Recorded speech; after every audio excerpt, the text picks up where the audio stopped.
Nesse vídeo eu vou falar um pouco da escolha das resinas para cada etapa da restauração classe 4. Então vamos lá, a primeira camada que a gente vai fazer é a camada palatina, que seria a primeira camada lá de fundo dessa restauração. Usualmente ela vai ser feita com uma resina translúcida ou uma resina de esmalte. Ela vai funcionar como a moldura e a tela de um quadro que vocês vão construir a restauração por cima dela. O que é importante aqui? Vocês devem escolher resinas que tenham uma cor mais neutra, com a cor e a translucidez selecionada com observação do dente adjacente. Lembrando que dentes com menor translucidez e menor caracterização incisal, vocês podem usar a resina de esmalte na camada palatina, sendo a mesma da última camada vestibular que vocês vão utilizar depois. Então dá para usar a resina de esmalte na palatina e a resina de esmalte na última camada vestibular. Depois de colocar essa concha palatina, que alguns chamam, a gente colocaria a resina de dentina, que seria o quê? Usualmente ela pode ter 1 ou 2 pontos de saturação a mais do que a resina de esmalte escolhida. Como eu falei antes, escolher uma resina de esmalte A2 poderia ser uma resina de dentina A3 ou A3,5, 1 a 2 pontos de saturação a mais. Aqui a gente vai começar a reprodução já dos mamelos e dos sulcos de desenvolvimento, lembrando só se o paciente tiver esses efeitos ópticos depois. A gente também pode usar na sequência uma resina de corpo, isso claro para aquelas marcas que têm esse tipo de resina. Para aquelas marcas que têm essa resina de corpo, essa resina ela tem uma translucidez intermediária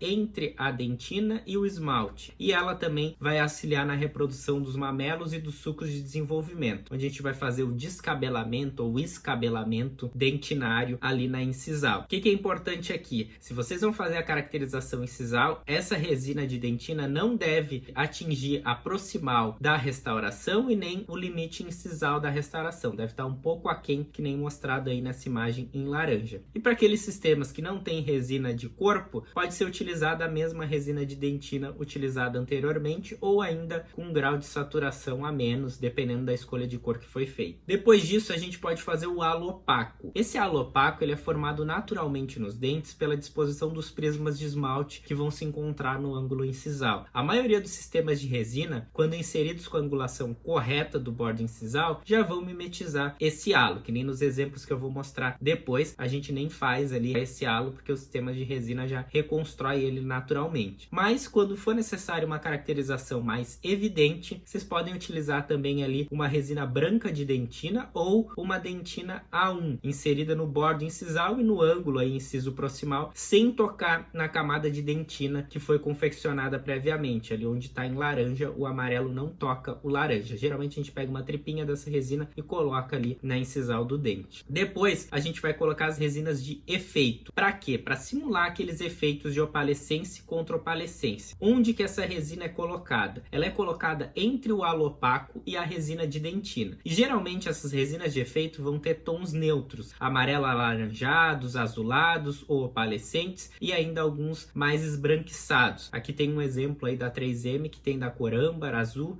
e mais acinzentada. O que é importante? Vocês testarem antes a marca para vocês conhecerem o grau de translucidez e a tonalidade dessas resinas, para ver se ela vai simular esses efeitos de opalescência e contra-opalescência. Outro ponto importante, essas resinas de efeito, elas podem ser baseadas no princípio de cor-luz ou de cor-pigmento. Cor-pigmento é aquilo que eu falei antes, vão ser pigmentos que a gente vai colocar ali, pigmento azul, laranja, branco, enfim, como esse da Filtek Z350. Já a cor-luz, elas apresentariam esse efeito alaranjado, azulado, só quando iluminadas, o que seria mais condizente com a estrutura dental, que ela não fica o tempo todo azul, o tempo todo laranja, ela só apresenta esses efeitos quando iluminadas. Aqui a gente tem algumas marcas que hoje trabalham com isso, alguns têm mais ou menos efeito opalescente, como dá para ver nessa imagem à esquerda. Como é que vocês podem escolher as resinas de efeito? Aqui não é regra, vai depender de paciente para paciente. De maneira geral, o que eu indico para vocês? Olhem o dente adjacente, verifiquem se tem efeito ou não. Se não tiver efeito, não precisam reproduzir. Se tiver efeito, vocês podem tentar reproduzir. Usualmente, tá? Usualmente, não sempre, os pacientes jovens que vão ter menos desgaste dental vão ter o bordo incisal mais preservado e sem desgaste e com uma área de translucidez mais evidente. Vão ser cores mais azuladas ou opalescentes que a gente vai ter na incisal desses dentes. Já os pacientes adultos, vocês podem utilizar efeitos mais neutros ou clear, que não tem tão evidente assim esses efeitos incisais. E nos pacientes idosos, pode-se utilizar cores de efeito mais alaranjados ou âmbar. Lembrando que isso não é regra, pode-se pode-se ter características de dentes jovens em pacientes adultos ou idosos e vice-versa. O importante é vocês observarem aí as características do dente adjacente para melhor mimetização da restauração. Então aqui como que vocês vão seguir na escolha das resinas. Depois de colocar essa resina de efeito entre o alopaco e a resina de dentina aplicada antes ou de corpo, a gente vai colocar a resina de esmalte cobrindo tudo. Um cuidado que tem que ter nessa resina de esmalte é cuidar na espessura que vai ser aplicada. A espessura deve variar entre 0,3 no terço cervical a 1 no terço incisal, tendo em média aí 0,5 a 0,6 milímetros. Diferente do esmalte humano, que o esmalte humano ele pode ter aí 2,5 milímetros na região das bordas incisais. Aqui a gente não vai deixar incisal com 2,5 milímetros de espessura de resina, senão ela pode ficar o quê? Acinzentada. Então evitem excessos grosseiros, respeitando as inclinações dos terços, além do contorno proximal. Lembrando que isso vai variar de acordo com o sistema que vocês estão utilizando. Se for na escala Vita ou se for cores de esmalte acromático, pode ter diferença aí na indicação dessas resinas. Algumas resinas de esmalte acromático, como esse exemplo aí da HRI, ela tem um índice de refração similar ao da estrutura dental. Daí é outra lógica para restaurar do que essa que a gente se baseia na escala Vita.